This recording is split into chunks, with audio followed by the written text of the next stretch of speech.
मई शुरू होते ही पाक भारत जंग के बादल फिर मंडराने लगे।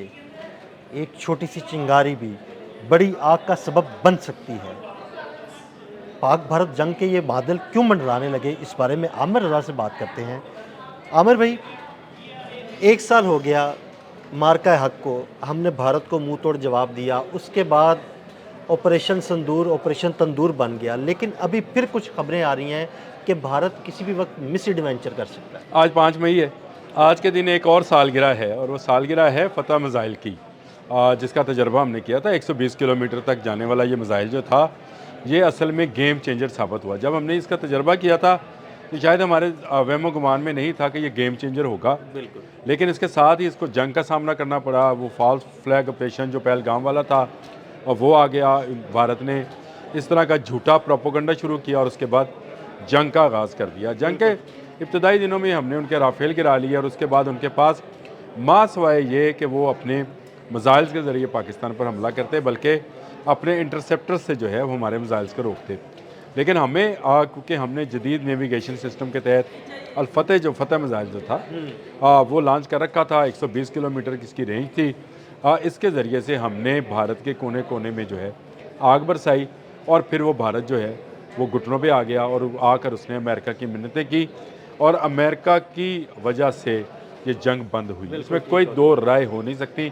मार्का हक में बुनियानुल मरसूस का जो ऑपरेशन था, उसके अंदर इस मिज़ाइल की वो वीडियो वो आज भी मौजूद है। वो सालगिरह आज भी मनाई जा सकती है। लेकिन आज उसकी अहमियत क्यों ज़्यादा है, वो इसलिए है कि अमेरिकन थिंक टैंक जो है स्टिम्सन, उसकी एक रिपोर्ट है जो कि एलिज़ाबेथ थर्कल्ड ने लिखी है। उन्होंने ये लिखा है उस खतून ने कि ये चिंगारी जो है ये दब गई थी, ये दोबारा भड़क सकती है। सही। और ये चिंगारी अगर भड़केगी तो एक और दो एटमी कुव्वतें जो हैं ये आमने सामने आ जाएंगी। खत्ते में इस वक्त पहले ही ईरान और अमेरिका की कशीदगी है।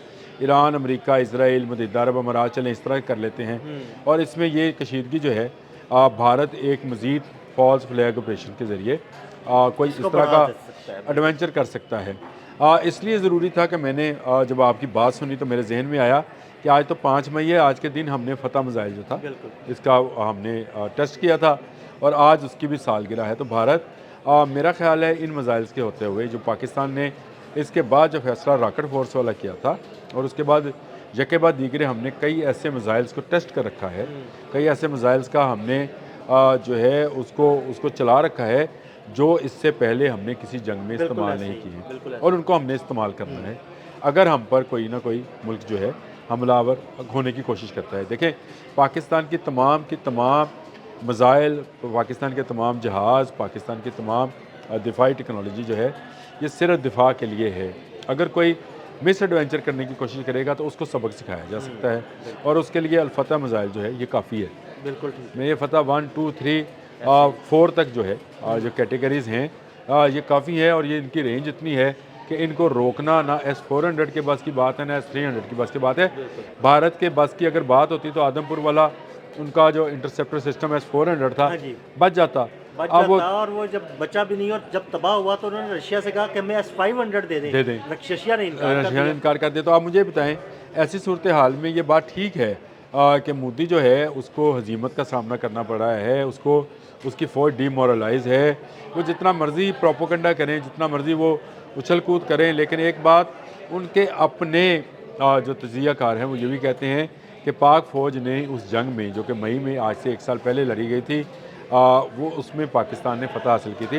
इनके राफेल गिराए थे और पाकिस्तान ने इनका आदमपुर वाला जो S-400 इंटरसेप्टर सिस्टम था जो कि दुनिया के जदीद तरीन सिस्टम में शामिल था, उसको उड़ा कर रख दिया था। और उसके बाद यके बाद दीगरे पाकिस्तान ने इनकी बहुत सारी एयर बेसिस पर बहुत सारे जहाज़ और मिज़ाइल जो सिस्टम थे उनको तबाह किया। यानी ब्राह्मोस का ज़ख़ीरा भी तबाह कर दिया। ब्राह्मोस का ज़ख़ीरा तबाह किया और इसके साथ साथ आप ये देखें कि इसराइल की तरफ से दिए गए जितने इनके पास ड्रोन्स थे उन तमाम को भी पाकिस्तान ने नकारा किया।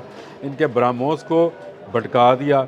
यानी पाकिस्तान ने उस हद तक जाकर इलेक्ट्रॉनिक वॉरफेयर में कामयाबी हासिल की जिसका दुनिया शायद पाकिस्तान से तसव्वुर भी नहीं कर रही थी। और ये फ़तह जो है जिसका जश्न आज कौम मना भी रही है और आने वाले कई दिनों तक हम मनाते भी रहेंगे, तकरीबात का इनकाद करते रहेंगे अब भी भारत अगर कोई मिस एडवेंचर करेगा तो उसको भरपूर जवाब दिया जाएगा। और मैं आपको एक बात बता दूं, ये जो भारत का मिस एडवेंचर है या जिसके बारे में कहा जा रहा है, अमेरिकी थिंक टैंक की जो रिपोर्ट है, ये मोदी अगर करेगा तो मोदी अपनी मौत आप मरेगा।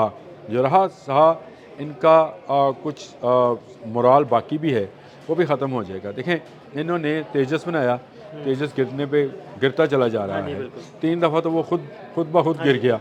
अब उसको किसी ने गिराया तो नहीं, कल्टी हो गया भाई। कल्टी हो गया। अब उसका देखें इनका राफेल था जो कि फ्रांस का जदीद तरीन जहाज़ था, कल्टी कर दी है। वो हमने कल्टी कर दी है। फिर इनके पास जो मिग थे 29 वो हमने गिरा दिया। इन पर Su-30 था जिसकी ये फैक्ट्री लगाए बैठे हैं, वो हमने गिरा दिया। तो इसका मतलब ये है कि इनके पास ना इनके पास ऐसे जहाज़ हैं जो पाकिस्तानी जहाज़ों और शाहीनों का मुकाबला कर सकें, ना इनके पास ऐसे मिसाइल सिस्टम्स हैं जो पाकिस्तान के मिसाइल सिस्टम को जो है हैक कर सकें या उनको रोक सकें। ये इनके पास ऐसे सिस्टम मौजूद नहीं है। और हमने जहाँ चाह, लेट्स से मैं आपको एक छोटी सी मिसाल देता हूँ। इंडियन असम्बली के अंदर एक तस्वीर लहराई गई और उसमें दिखाया गया जहाज़ों के टुकड़े। हाँ जी। ये तस्वीर पठानकोट की थी, पठानकोट एयर बेस पर जो फतह गिरा था बिल्कुल। ये उसकी थी। और ये पाकिस्तानी जाबाज, पाकिस्तान की रॉकेट फोर्स, शाहीन, ये तमाम आज भी तैयार हैं, इसी काम के लिए तैयार हैं और इसी काम के लिए वो मौजूद हैं। जज्बा शहादत उनमें मौजूद है कि भारत अगर मिस एडवेंचर करता है तो भारत को पहले से ज़्यादा, जो 1 साल पहले इसको सबक सिखाया था, मेरा ख्याल है ये सबक अभी भूला नहीं होगा।